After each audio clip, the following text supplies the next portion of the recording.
Hey, how's it going? Great to see you. If you haven't been here before, my name's Tim, and on this channel we do a whole pile of geeky, filmy, techie stuff, and today is no exception, so yeah, you're in the right place, and with good mates here as well. Today we're going to be having a look at the Yolobox Pro. We've got a question that's popped up on one of the Facebook channels and groups for this thing, and there's some great communities out there for the Yolobox, by the way, if you've ever wondered about support. It's absolutely fantastic. And the question was around frame rates, because somebody wasn't sure about the frame rate that they were seeing being streamed up being consistent or not, and knowing whether what came out of the camera was ending up with what's on YouTube and what was coming out of the HDMI that they may have been just monitoring, or maybe using the HDMI to record, or maybe moving that to something like an ATEM for further streaming. I'm not quite sure what they were doing, but I thought, hey, I've got this whole pile of stuff around me here, so let's put some of it together and do a bit of a real-time test. And when I say real-time, I'm going to do that test here with you now, sitting here with my Yolobox and my ATEM Mini and a couple of reference monitors I've got and a few cameras around. Let's just do this thing now. Now, I'm got a bit of a mobile camera here, which is just a Sony CX625. That's right, I've got so many of these things I can never remember which one's which, and I've got that hooked up into this camera here, so you can have a look around and see all the mess that's on my desk here. So I've got a Yolobox Pro sitting here, and I've got a F&V monitor sitting here, and I've got, that's the FS7 one, and I've got the Blackmagic Design video assist sitting back here, propped up on a small rig tripod. So those are great for holding things up on your desk. You don't even need to unfold them. Over the back here I have got a Blackmagic 6K camera that I'm just using to get a boring reference shot, and which is the shot that's sitting behind here, that one you can see right here. And I've got the Sony camera sitting here, which is the ZV-E10. That's the newish one. So there you go, and this thing here, of course. That's the stuff I've got set up on my desk, and I'm going to use that to run a signal through from the Blackmagic camera, which is coming into the ATEM, and I know that from the ATEM it's coming out at 30 frames a second, and I'm taking that into the Yolobox Pro here. Actually, I will show you exactly where it's coming from. So I've got the HDMI cable coming out of there. You can see that nice grey braided one out the side of the Blackmagic, and that comes all the way down through here and into the ATEM, into channel 1. And from the ATEM I've got two outputs. One output is coming up to the monitor here where I've got the multi-view running, and the other output is coming from there, just showing straight through into the Yolobox. And then I've got an HDMI out from the Yolobox, which is currently coming through into the FS7 from F&V. Cool monitor, people, F&V, and so a Blackmagic Design, just to get a couple of product things in there. Okay, the Sony camera I've just got pointed straight at me, and I'm leaving that one alone. I almost forgot to mention I've got another Sony camera just sitting up here. This is an RX100 Mark V that I'm using to get this top-down shot that we can have a look at later. Okay, Yolobox Pro. So let's have a look at this first. So I know that I've got the camera coming out of the ATEM Mini. It's coming out at 30 frames a second, and what I'm going to do now is I'm going to take my video out of here and I'm going to put it straight into the Blackmagic Video Assist, because the Blackmagic Video Assist will straight away detect all of the video parameters, and it'll tell us exactly what it is up in the top corner here. And as you can see up here, it's showing me the video, which is great, and it's showing me it's got it at 30 frames a second. So this is the video format that's being put into the Yolobox out of the ATEM. So I'll unplug that again, and I'll put that back into here. I'm putting it into camera 2. There we go. And now I've got this video coming out of the Yolobox. This is the one we want to see, and when it comes into the FS7 monitor here, and it's a little difficult to see, sorry, But if I zoom in with this, you can see clearly that it's going out at 1080p 60. So the Yolobox HDMI out is converting it to 1080p 60. Now, I don't know if that's the standard or intended thing that Yolobox are doing, but it is the HDMI out for monitoring, and most monitors are quite happy to pick up a signal, take the code from it, and just self-calibrate to whatever's coming out. But the other thing I did is I plugged the Yolobox directly into the video assist as well. I'll just take that HDMI out of there. Lots of messy cables because I don't really care right at the moment. We're a pack of geeks watching this video, so we're all good with the mess. I'll plug that into there, and this was interesting. What you'll notice here, if you can see it, I'll just bring that camera down on it a bit closer.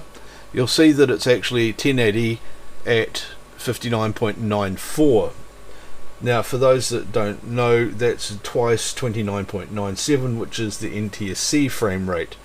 Now, it's one of these great things in the video industry where there was a bit of cheating going on when we went from interlaced to progressive, and some things were reporting out at 25 frames progressive when there were actually 50 frames interlaced but frame duplication. So the first field was told to hold, wait for the second field to come along, and it integrated the two fields and then reported as 25 progressive when it was actually 50 frames interlaced, but they were kind of being naughty so that they could use it for marketing.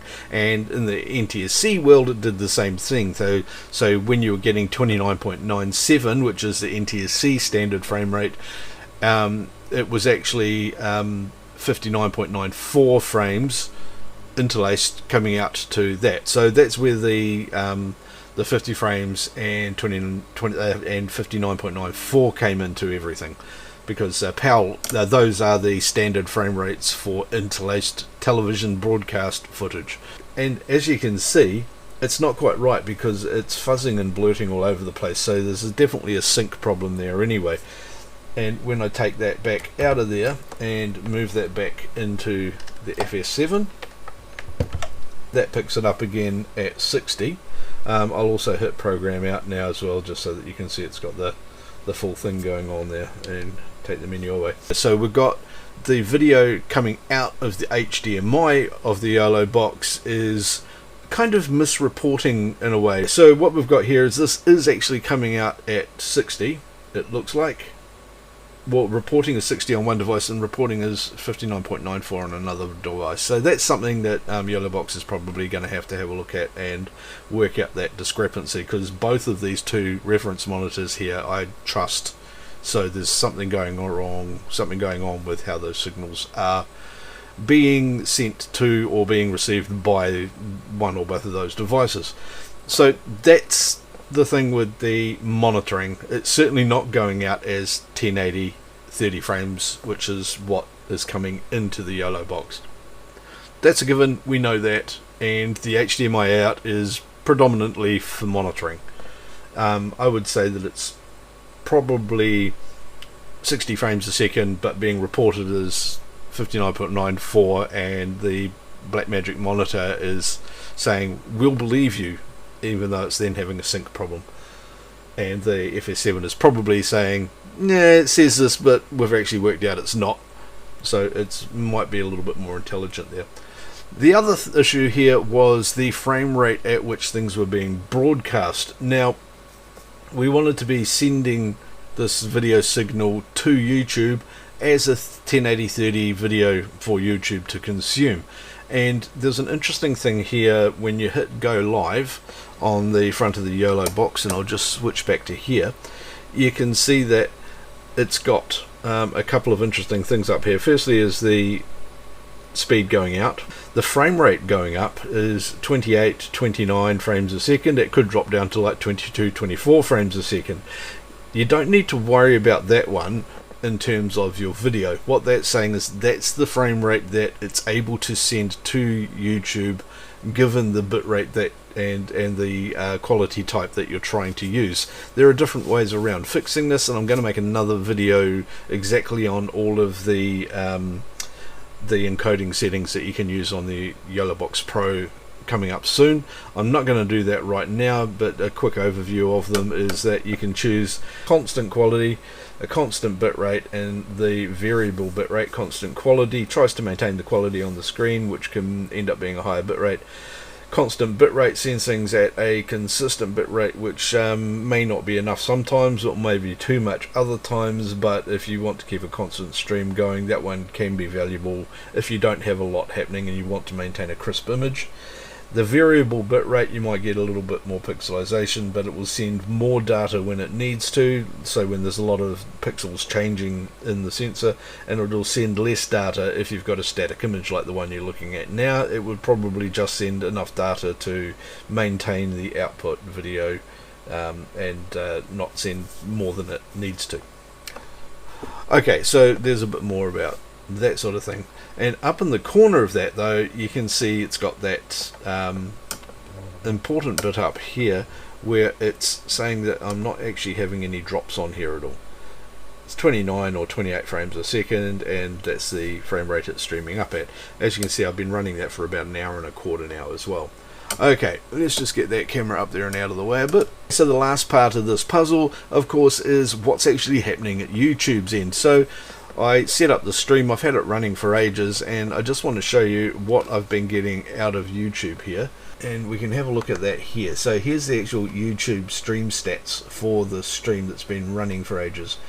As you can see, it's been, I've got 549 drop frames out of 114,000, so that's not too bad. I imagine most of those have been recently while I've been messing around. The current and optimal resolution, the viewport, that 1280 by 720, that's because I've got that in the standard YouTube view, and that's just the size of the viewport that it opens, so that's all fine. The video is streaming up, and the current optimal resolution is 1080 by 1920 at 30 frames a second, and it's actually doing that one. So that's current as well as the optimal, so it is actually on YouTube at 30 frames a second, which is cool.